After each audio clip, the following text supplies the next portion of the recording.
తెలంగాణ, కర్ణాటకతో పాటు వివిధ ప్రాంతాల నుంచి ఏపీలో 7 నదులు కలిసే సంగమ తీరంతో పాటు ప్రసిద్ధ పుణ్యక్షేత్రమైన సంగమేశ్వరాన్ని దర్శించుకునేందుకు వేల సంఖ్యలో పర్యాటకులు, భక్తులు వస్తుంటారు.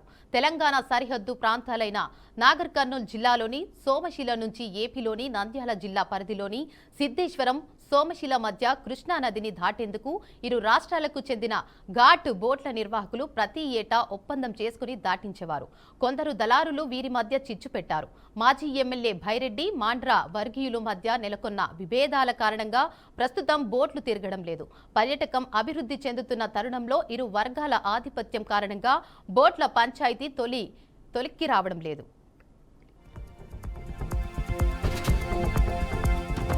సిద్ధేశ్వరం, సోమశిల ప్రాంతాల మధ్య ఉన్న కృష్ణా నదిని దాటించేందుకు ఇరు రాష్ట్రాలకు చెందిన ఘాటు బోట్ల నిర్వాహకులు ఒప్పందం చేసుకుని నిర్వహణ చేపట్టేవారు. అందులో సోమశిలలో ఘాటు బోటు కోసం ఏడాదికోసారి వేలం నిర్వహిస్తారు. అయితే తెలంగాణ బోట్ల నిర్వాహకులు కొంతమందికి లైసెన్స్ ఉంటే ఏపీలోని సిద్ధేశ్వరం, సంగమేశ్వరం ప్రాంతాలకు చెందిన మత్స్యకారులకు లైసెన్స్ లేవు. అయినా పరస్పర సహకారంతో బోట్లు తిప్పుకునేవారు. మాజీ ఎమ్మెల్యే భైరెడ్డి రాజశేఖర్ రెడ్డి, నంద్యాల పార్లమెంటు మాజీ ఇన్ఛార్జి మాండ్ర శివానందరెడ్డి వర్గీయుల మధ్య వైరం నడుస్తోంది. ఇటీవల ఇరు వర్గాలు చెరు 15 రోజులు బోట్లు తిప్పుకునేలా ఒప్పందం కుదుర్చుకున్నారు.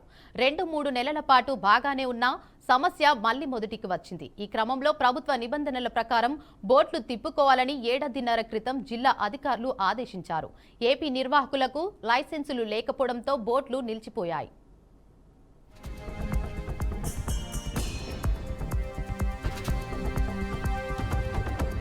సిద్ధేశ్వరం, సోమశిల ఘాట్ బోట్ల పంచాయతీతో తెలంగాణ బోటు నిర్వాహకులకు ఏపీకి చెందిన అధికారులు హెచ్చరికలు జారీ చేశారు. నంద్యాల జిల్లా కొత్తపల్లి మండలం ఎస్ఐఐ తహసీల్దార్లు అనుమతి లేకుండా, లైసెన్స్ లేకుండా బోట్లు తిప్పితే సీజ్ చేస్తామని హెచ్చరించారు. గతంలో బోట్లు సీజ్ చేసి వారి నుంచి లక్షల్లో వసూలు చేసిన సందర్భాలు లేకపోలేదు. ఉమ్మడి ఏపీలో చారిత్రక నేపథ్యంలో కలిగిన 7 నదులు కలిసే పాండవుల వనవాసం చేసిన ప్రాంతమైన సప్త నదుల సంగమేశ్వరం క్షేత్రాన్ని తిలకించేందుకు వేల సంఖ్యలో భక్తులు, పర్యాటకులు వస్తుంటారు. అయితే తెలంగాణలోని వివిధ ప్రాంతాలకు చెందిన ప్రజలు సోమశిల ఘాటు బోట్ల వద్దకు వస్తున్నారు. అక్కడి వారు తాము అవతలి ఒడ్డున దింపేందుకు తమకు అనుమతి లేదని చెప్పడంతో రోజుకు 50 నుంచి 60 మంది వెనుదిరుగుతున్నారు. ఇలా ఎలాంటి శుభకార్యాలకు, వివిధ పనుల నిమిత్తం వెళ్లాలన్నా ఇబ్బందులు తప్పడం లేదు.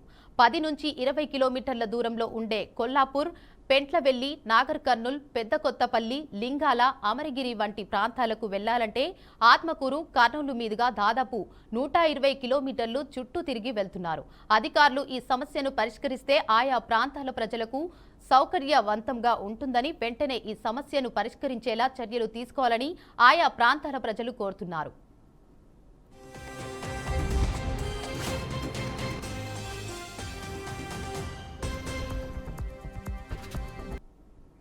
ఇక దీనిపై మరింత సమాచారాన్ని మా ప్రతినిధి బస్వరాజు లైవ్ ద్వారా అందిస్తారు.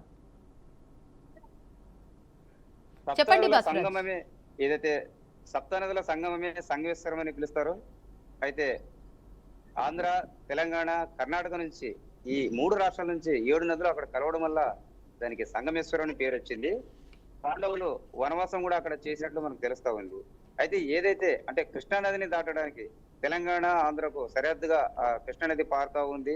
అటు సోమశిల నుంచి ఇటు సిద్ధేశ్వరం, ఈ 2 ప్రాజెక్టుల మధ్య కృష్ణానది ప్రవహించడంతో ఈ 2 ప్రాంతాలకు బోట్ వ్యవస్థ గత కొద్ది రోజులుగా నిలబడిపోయిన పరిస్థితి మనకు తెలుస్తా ఉంది. అయితే రాజకీయ అడ్డంకుల వలన ఈ బోట్లు రాకపోకలు ఆగిపోయినట్లు మనకు తెలుస్తా ఉంది. ప్రధానంగా ఏదైతే మాండ్ర శివానందరెడ్డి కావచ్చు, అదేవిధంగా భైరెడ్డి రాజశేఖర రెడ్డి కావచ్చు, ఈ ఇద్దరి నేతల అనుచరుల వర్గానికి సంబంధించి రాజకీయ ఆధిపత్య పోరు నేపథ్యంలో బోట్లు నడవకుండా ఆగినాయి. అదేవిధంగా పర్యాటకులు చాలా మంది కూడా సంగమేశ్వరం దర్శించుకోవడానికి నిత్యం ఏదైతే వందలాది, వేలాదిగా జనాలు అక్కడికి వస్తుంటారు, పర్యాటకులు సందర్శించిపోతుంటారు. అలాంటి వాళ్ళు ఇప్పుడు చాలా సమస్యలు ఎదుర్కొని రాకపోకలు బంద్ కావడంతో అంటే చుట్టూ 100, 100, 150 కిలోమీటర్లు తిరిగి రాలేక, అంటే బోట్ల మధ్య కేవలం 20-25 కిలోమీటర్ల మధ్య వ్యవధిని వాళ్ళు దాటుకొని వచ్చి ఈజీగా అక్కడ పర్యటించి వెళ్ళేవారు. అయితే ఆ పరిస్థితి ఇప్పుడు లేకుండా పోయింది. అంటే గతంలో వీళ్ళ మధ్య ఒక ఒప్పందం అయితే జరిగింది. చెరో 15 రోజులు అంటే నెలలో 15 రోజులు మాండ్రా శివానంద రెడ్డి వర్గీయులు, అదేవిధంగా మరో 15 రోజులు బైరెడ్డి రాజశేఖర రెడ్డి వర్గీయులు బోట్లు తిప్పుకొని కార్యకలాపాలు సాగించేలా కొంత ఒప్పందం కూడా కుదిరిన పరిస్థితి. అయితే రాను రాను మళ్ళీ వాళ్ళిద్దరి మధ్య వివాదం ముదరడంతో అది పూర్తిగా బంద్ అయిన పరిస్థితి మనకు కనిపిస్తా ఉంది.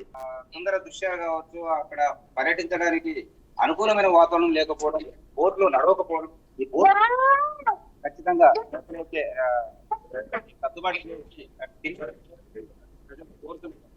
అంటే గతం కొత్తపల్లి మార్నింగ్ ఇచ్చి ఏదైతే వాళ్ళకి లైసెన్స్ ఉన్నాయి, అదే వాళ్ళకి లైసెన్స్ లేని పక్షంలో వాటిని కూడా బెదిరింపులు చేసి గతంలో కొన్ని బోట్లు చీదవడము, వాళ్ళ ద్వారా కొంత లక్షల్లో డబ్బులు కూడా వసూలు చేసే పరిస్థితులు ఉన్నాయి. జరిమానా అనుకోండి లేదా అనుకోండి, ఇలాంటి కార్యక్రమాలు కూడా జరిగిన పరిస్థితి అక్కడ ఉంది.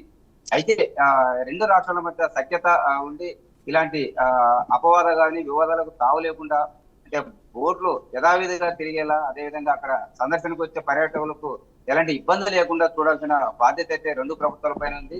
అదేవిధంగా ప్రధానంగా ఏదైతే మన నందికొట్కు నియోజకవర్గానికి చెందిన మాండ్ర శివానంద రెడ్డి గారితో బైరెడ్డి రాజశేఖర రెడ్డి కావచ్చు, వీళ్ళు కూడా అంటే పర్యాటకుల వాళ్ళ దృష్టిలో పెట్టుకొని వీళ్ళు ఆధిపత్య పోరుకు పోకుండా లేదా నువ్వా నేనే ఒక అహంతో కాకుండా పర్యాటకుల సందర్శన నిమిత్తం, అదేవిధంగా సంగమేశ్వరం దర్శించుకునే విధానం వెసులుబాటు కల్పించి సర్దుబాటు చేసుకునే అవకాశం అయితే మనకు కనిపిస్తా ఉంది. Right, thank you Baswaraj.